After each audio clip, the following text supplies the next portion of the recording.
that as well. And that's all in at the same time as doing our clinical work.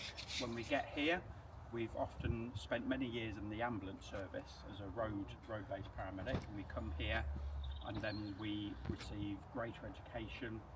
We go down to Warwick Med School for 2 years to do critical care, and then we can assist the doctors more and really work as a team when we get here.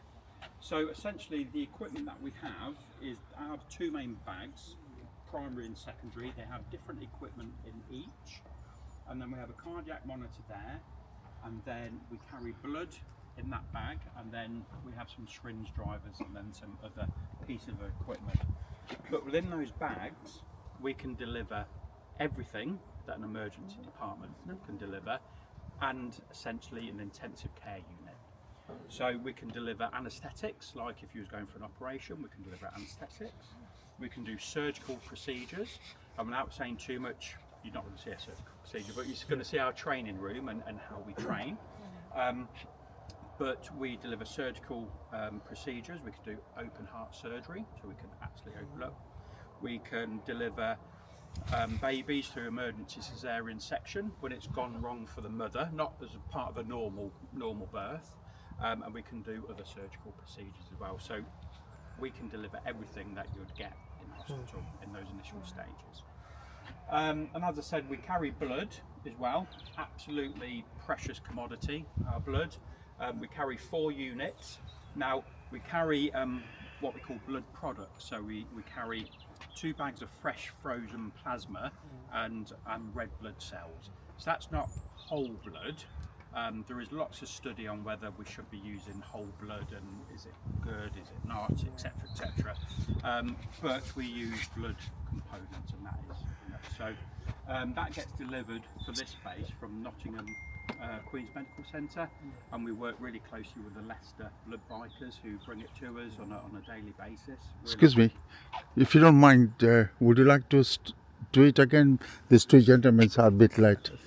Sure, we can revisit that. Okay. Yeah, all right. we'll go in the train. Okay.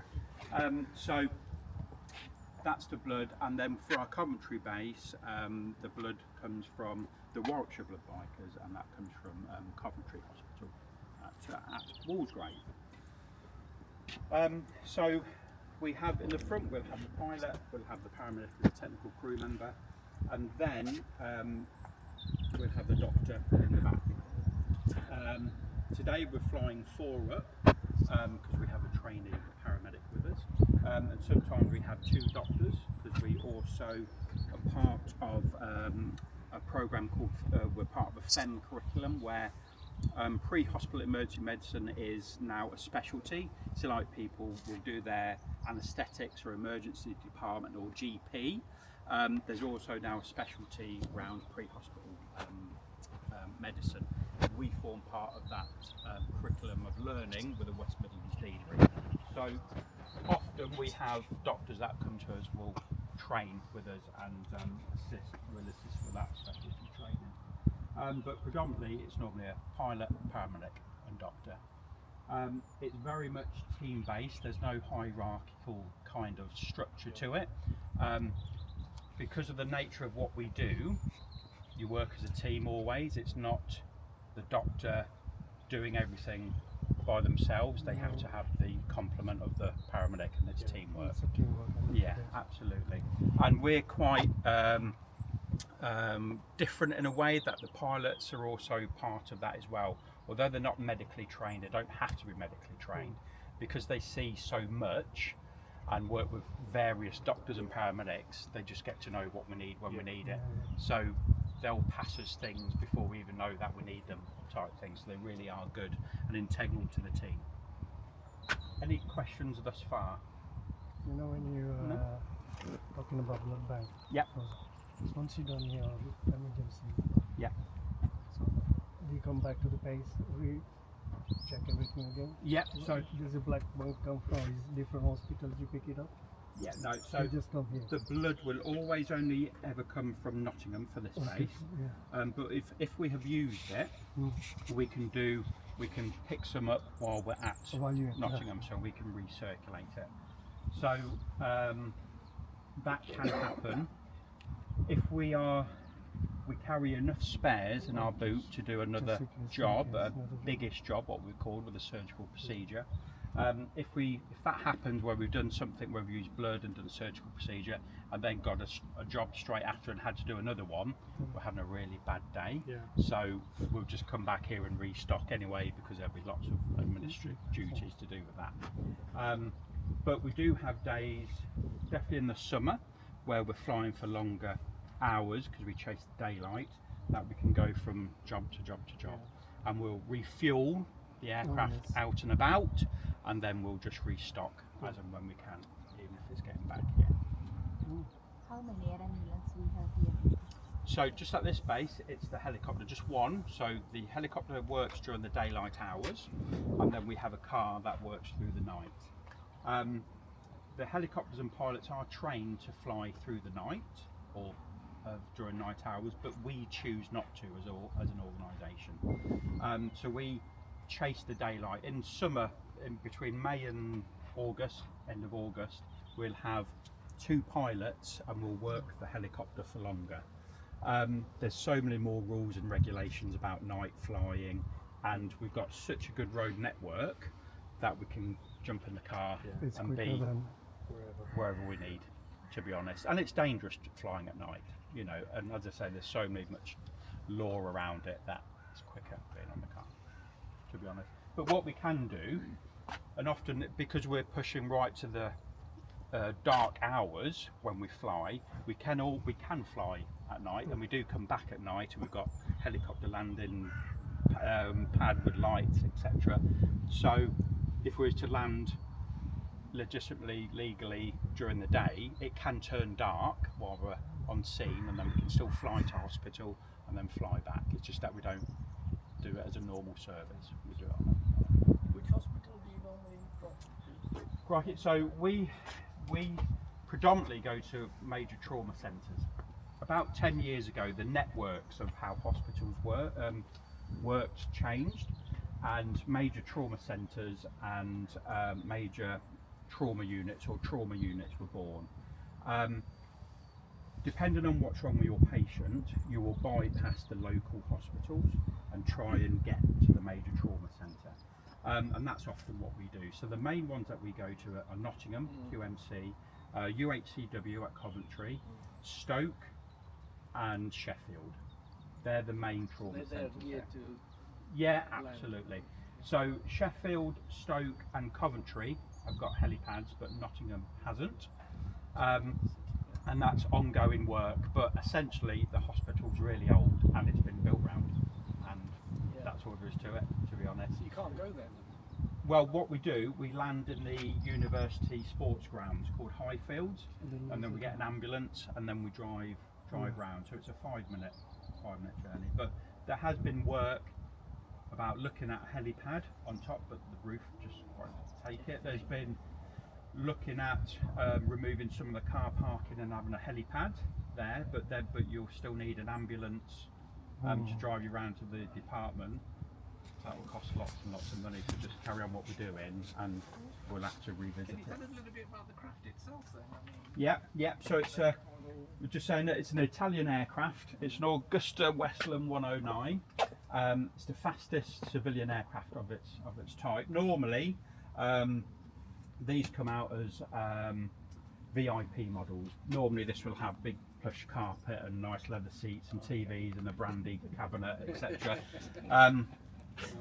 We can't get away with that. So we strip it out on the production line, or say Leonardo, who we get it from, and then we have a medical interior popped in.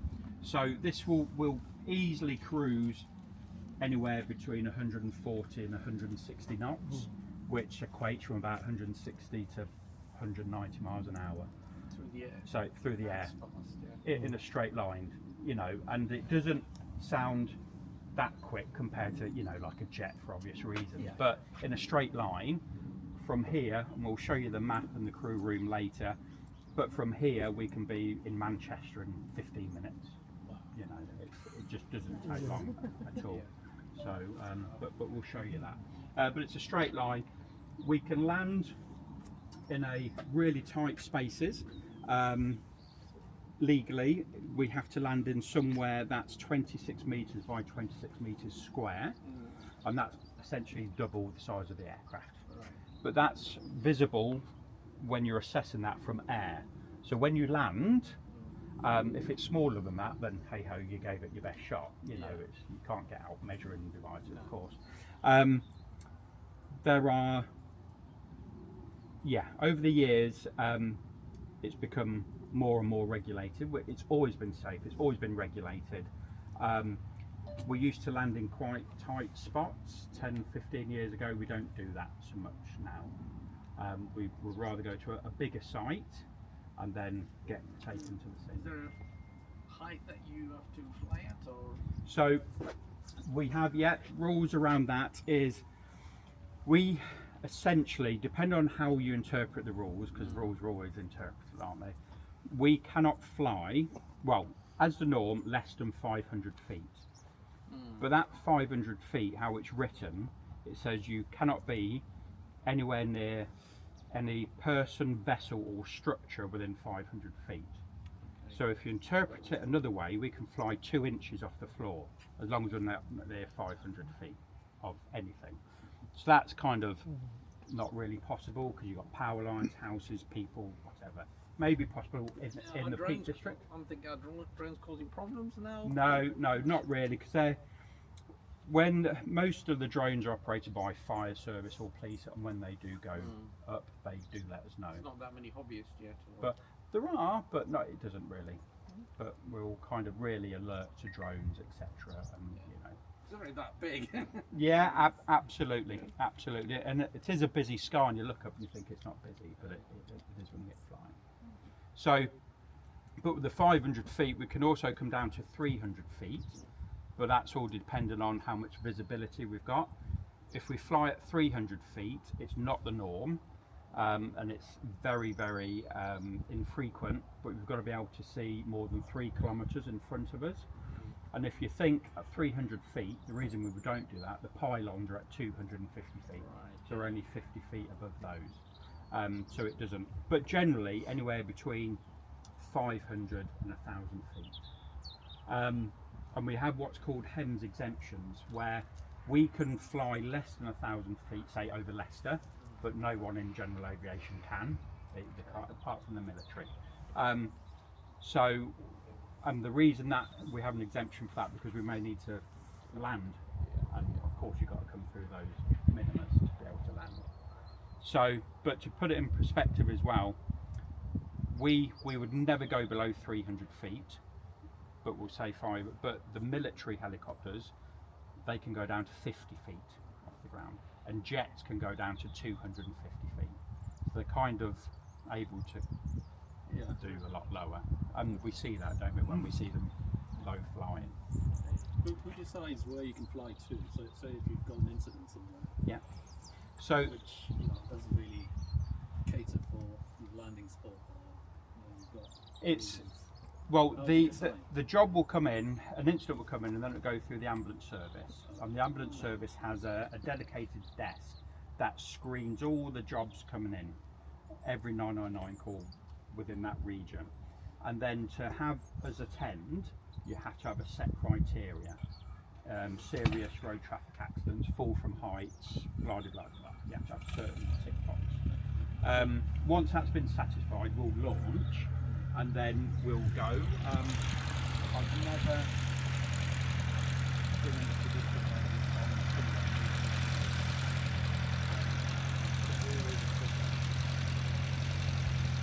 and it's up to us to make sure that the flight is safe. The reason it's a zone,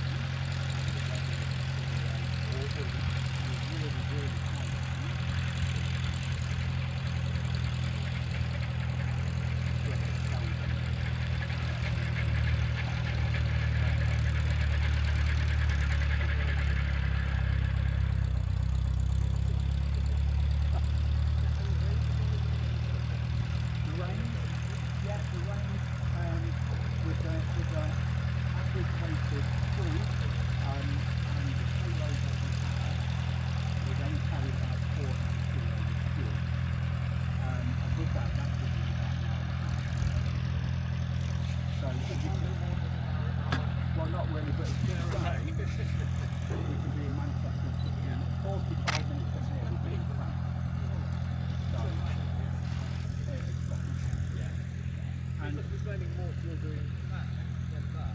No, I mean no. And we could take more.